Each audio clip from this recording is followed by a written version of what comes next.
base level တခုရောက်သွားစေတယ်အရန်ကောင်းသွားတယ်ဒီသုံးစီးကအဲ့တခုက RGT ကအရန်စိန်နာပါတယ်ပြောအောင် free ဖြစ်ခဲ့တဲ့ model တွေအများကြီးဝယ်ထားတာHello, I see Crawler Kan Watershed နဲ့ 31st page မှာပြန်လေးဆိုလိုက်ပါတယ်ကျွန်တော်တို့ဒီနေ့ Wine Nation တယောက်က review ပြောလို့ရအောင်ဆိုပြီးတော့ကျွန်တော်တို့ Crawler စီးကို supporting လုပ်ပေးရတယ်ဒီကားလေးပါဒီကားကကျွန်တော်တို့ Wine Nation တွေတော်တော်များများလေးတည်ပြီးသားဖြစ်မယ်ဘာကြောင့်လဲဆိုတော့ RGT ကနေထုတ်လိုက်တဲ့ဒီ A6190 Land Cruiser NC76 က2021ခရထုတ်ခဲ့တာဆိုတော့2021ကျထုတ်ခဲ့ပြီးတော့သူ V1 V2 ဆိုပြီးထုတ်လာတယ်အခု2026မှာလဲသူ upgrade တွေလုပ်ပြီးတော့သူထပ်ထုတ်လိုက်တယ်ဆိုတော့ color တွေနည်းနည်းသူထပ်ပြီးတော့တိုးပြီးတော့ထုတ်ပေးလိုက်ပါတယ်ကျွန်တော်လိုမျိုးဒီRC crawler body ထဲမှာတန်မုံ series ကိုကြိုက်တယ်လို့ဆိုရင်တော့ဒီ model ကိုကြိုက်မှာအသေးကြပဲ Land Cruiser NC76 က RGT ရဲ့ brand image ကို next level တခုရောက်သွားစေတဲ့ model နဲ့ပတ်လို့လဲပြောလို့ရတယ်ဘာကြောင့်လဲဆိုတော့ NC76 body နဲ့ထုတ်လိုက်တဲ့ဒီ A6190 model က RGT ရဲ့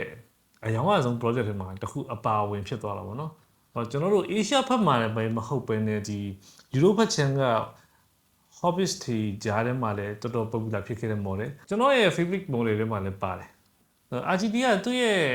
အယောင်အဆုံး project တွေကတခုဖြစ်တဲ့ A6190 Land Cruiser NC76 model ကို2026မှာဘာတွေ upgrade လုပ်ပေးလိုက်လဲ။သူ upgrade လုပ်ပေးလိုက်တာကကျွန်တော်တို့ဒီ performance ဘက်မှာတကယ်တော့ထိရောက်မှုရှိရလားဆိုတာဒီဗီဒီယိုထဲမှာဆက်ကြည့်ပါ Okay အားလုံးပဲ let's go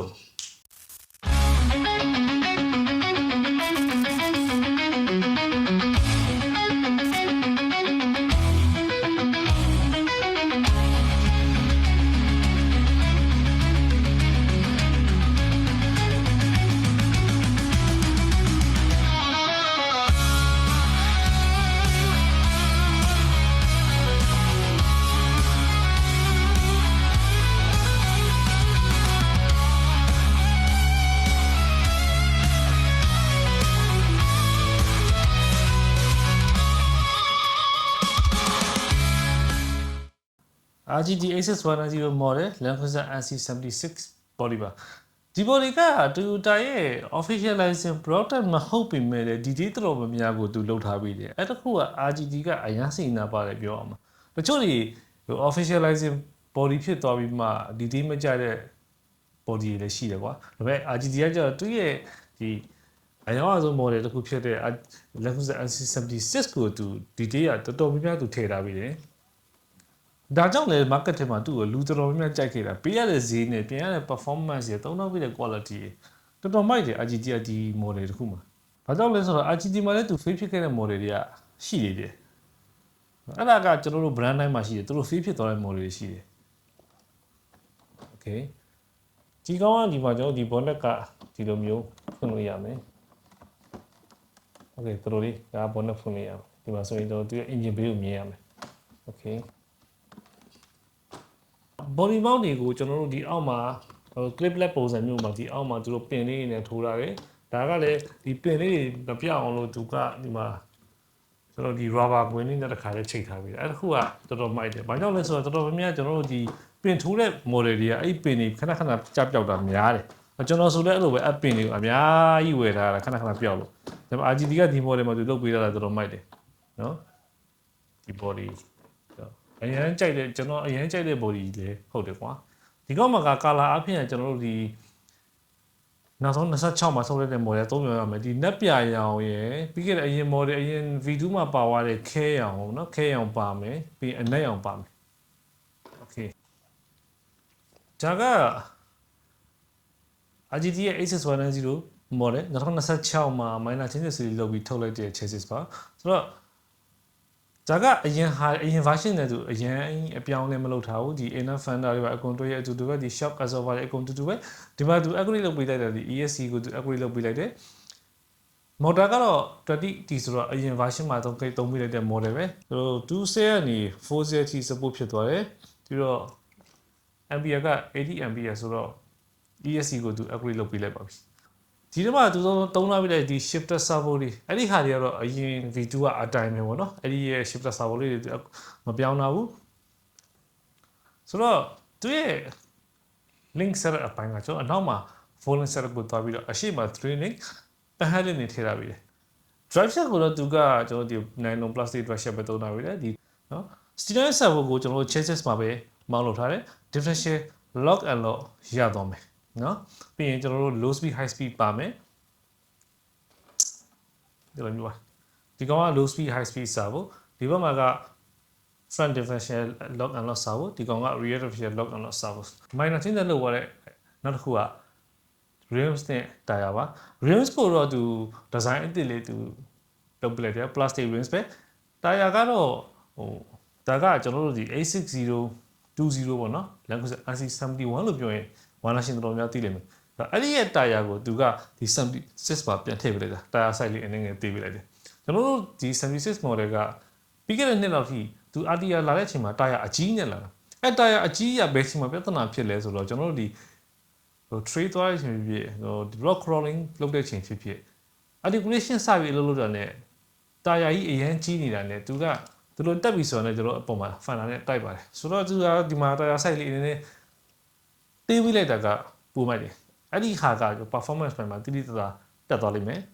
ဆိုတော့ tire ကကြီးတိုင်းလည်းမကောင်းဘူးများသိလား A610 model မှာတော်တော်များလူကြိုက်များခဲ့တယ် SCS မှာလည်းတော်တော်များလူကြိုက်များတာဒီဘာဖြစ်မလဲဆိုတော့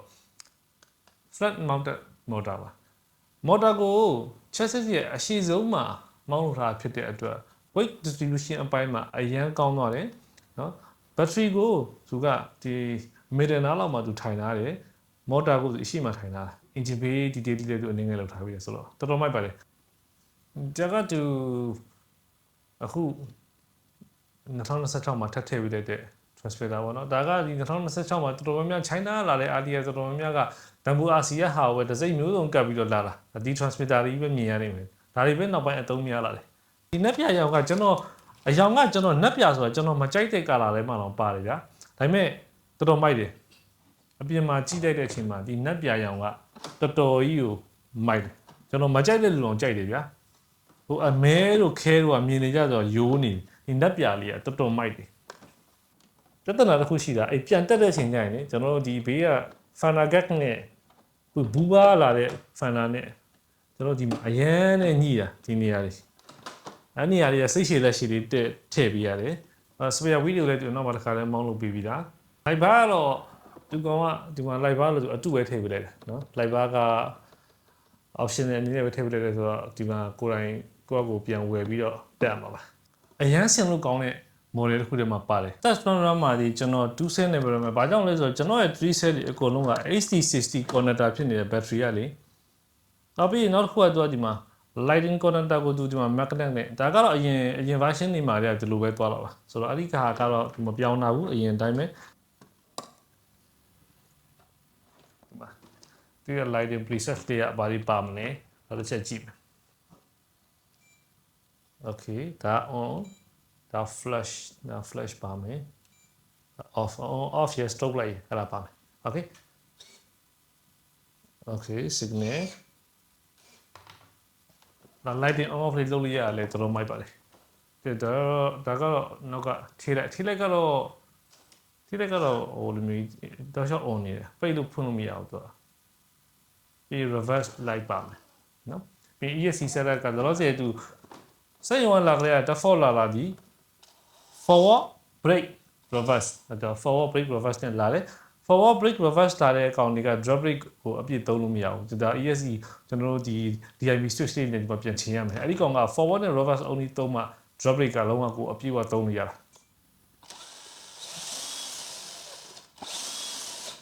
ဒါ high speed 2 cell နဲ့ကိုသူ့ရဲ့ဒီ 20T motor ရဲ့ high speed ရတော်တော်မိုက်တယ်ဒါလို့သူကဒီမှာ differential lock and lock လုပ်လို့ရမယ်နော်ပြီးရင် low speed high speed ပါ2 cell နဲ့သူရဲ့ high speed ရတော်တော်ကြီးမိုက်တယ်